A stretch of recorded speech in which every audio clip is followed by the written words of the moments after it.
For many coaches at the high levels of hockey, it may seem like there is no off-season.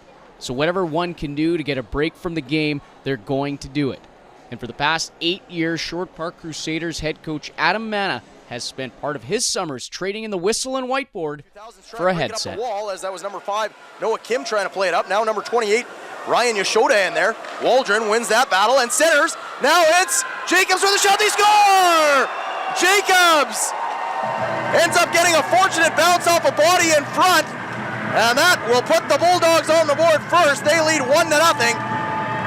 A good job by Waldron down low. Since graduating from the radio and television program from the Northern Alberta Institute of Technology in 2010, Manah has helped out on the broadcast for the annual Brick Super Novice Invitational Hockey Tournament at the Ice Palace inside West Edmonton Mall.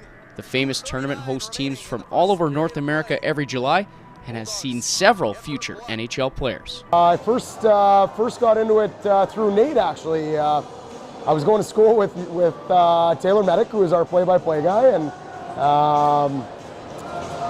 they simply asked us if we were interested in doing the play-by-play for the Brick Tournament. They were looking for some people to come out of school and get an opportunity, and at that time coaching wasn't even in play yet for myself, and I took full advantage of it. They sent me a demo clip. I probably practiced about 10 to 15 times, and then finally sent it back, and then they gave me the green light of approval, and I started year one, was lucky enough to call the finals in year one, and I've been pretty fortunate ever since. I've been back for, this is going to be my 8th year, and you know, I've gotten to call the championship game every single year since. Not only has Adam had the privilege of doing play-by-play, but does color commentary as well during the summer event, but doesn't play favorites to one or the other. Well, it depends how the voice is doing on any given day. The play-by-play is great. You know, I feel you're really engaged into the game by doing the play-by-play and calling it. And it's just about bringing energy and passion and you know, to the broadcast. That's what it's all about. You want to bring the experience back home, whether people are watching online or somewhere in the mall. So the play-by-play is great. The color is nice when the voice is taking a beating, but you know, that's where maybe on the color side you can, you know, maybe be a little bit more of a coach and break things down for the people watching online. So it's both sides are unique and they're fun, and you know, either or is pretty good with me. And even though doing play-by-play or color commentary is an escape from the day-to-day ongoings of the Crusaders, hockey is still on Coach Manah's mind. A little bit, I guess. The only reason I say that is because we're still at the hockey rink, and it's very competitive, number 2. And number 3, you know, when I do the broadcasts, it's typically like I'm relating everything to the coaching world. So you know, whether it's the structure or the tactics or you know, just the overall gameplay. So you know, of course it's a break because you're having fun, and it's 10-year-olds and it's novice hockey, but it's exciting novice hockey, and it's the best in North America, and that's you know, that's what makes it outstanding hockey. The tournament completed its 28th year in July, and as mentioned, countless players have gone on to the NHL and high levels of hockey, including some former Crusaders such as Mike Barrie, Josh Healy, and Matt Tompkins.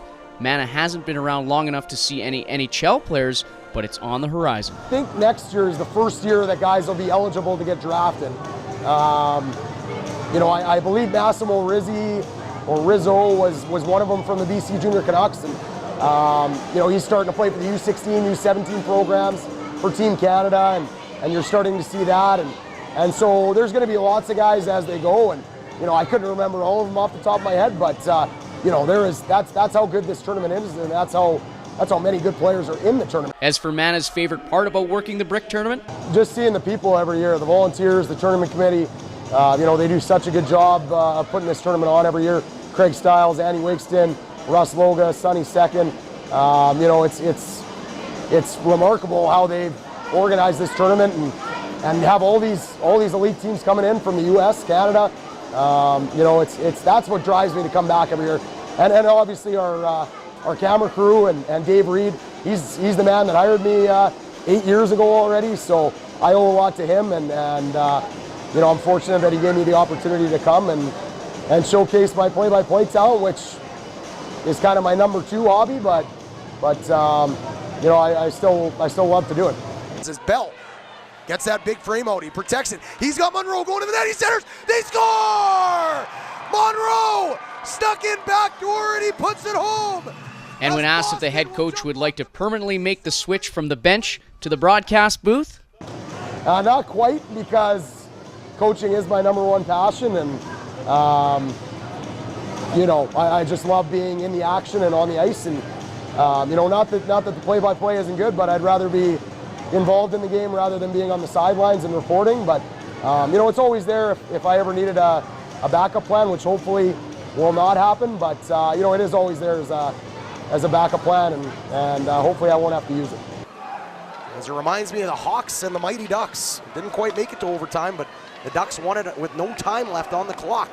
As now the shot through, it's a fight, they rebound, they score! There's the goal! For Crusaders TV, I'm Taylor Medic. 91 that scored it, as it was Owen Griffin at the side of the goal, and nobody really cared after that.